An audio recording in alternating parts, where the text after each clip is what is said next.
Mau tahu keuntungan mafia migas? Oke, kita hitung dulu ya. Dalam sehari, Indonesia mengimpor minyak dari negara lain sebanyak 800.000 barel. Impor ini dikuasai oleh para mafia yang menjadi maklar dan mereka mendapat keuntungan sebesar 2 sampai 3 dolar per barel per hari.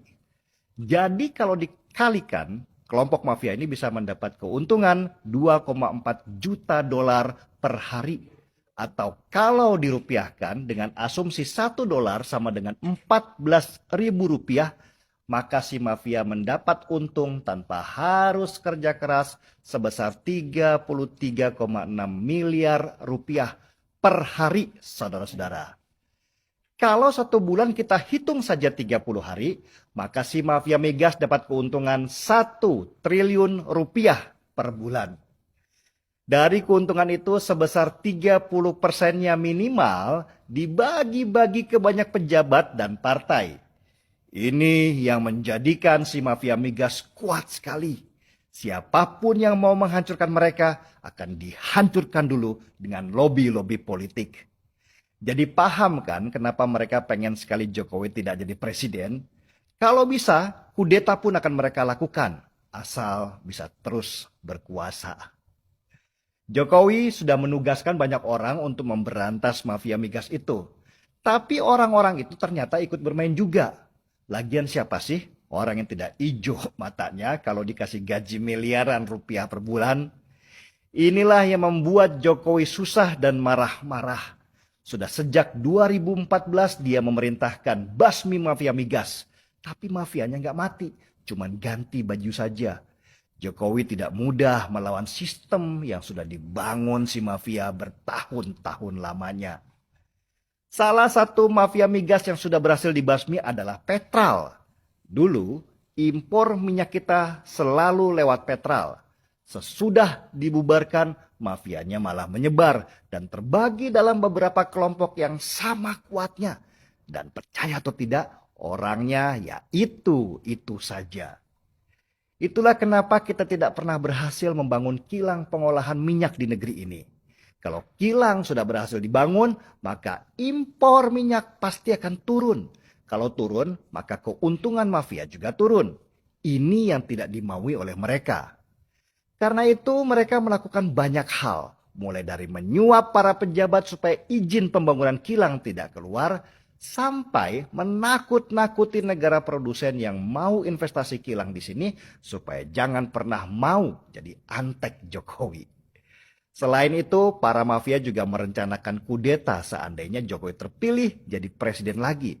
Dan kita lihat percobaan kudeta pasca pemilu 2019 lalu itu ada campur tangan dan dana dari para mafia migas dengan mengerahkan para kadrun-kadrun yang budiman untuk demo besar-besaran. Kalau bisa bikin chaos supaya Jokowi bisa diturunkan paksa. Sejak awal Jokowi tahu itu. Tapi dia harus bermain cantik supaya nasibnya tidak seperti Gus Dur yang diturunkan di tengah jalan.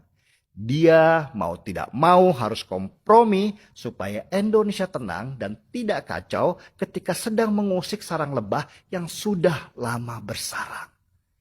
Itulah kenapa saat Jokowi menjadi presiden lagi, salah satu ucapannya yang dikenal adalah, "Sekarang saya tidak punya beban." Yang disebut tidak punya beban adalah dia akan mengerahkan semua kekuatan untuk menghancurkan para mafia migas itu yang selama ini dilindungi banyak elit partai yang mendapat bagian. Salah satu panglima perang yang dia siapkan adalah Basuki Cahayapurnama atau Ahok. Jokowi sudah kenal Ahok sejak lama dan tahu kinerjanya. Masuknya Ahok di komisaris utama Pertamina adalah perintah Jokowi. Ahok tidak dijadikan menteri, juga tidak dijadikan direktur. Tugas utamanya adalah melaporkan langsung kepada Jokowi siapa-siapa orang yang selama ini terlibat sebagai mafia dan Jokowi yang akan menjadi eksekutornya. Pertanyaannya, mampukah Ahok menjadi panglima perangnya Jokowi? Kita lihat jawabannya nanti. Dia sedang bekerja sekarang. Masuknya Ahok sebagai komisaris utama juga mengemban misi Jokowi, yaitu supaya program pencampuran 30% minyak sawit dengan minyak mentah atau yang dikenal dengan nama program B30 berhasil. Program B30 kalau berhasil akan menurunkan banyak impor minyak mentah dari luar. Dan itu berarti menggerus keuntungan para mafia. Jokowi bahkan berencana meningkatkan program itu sampai jadi B90 atau 90% minyak sawit.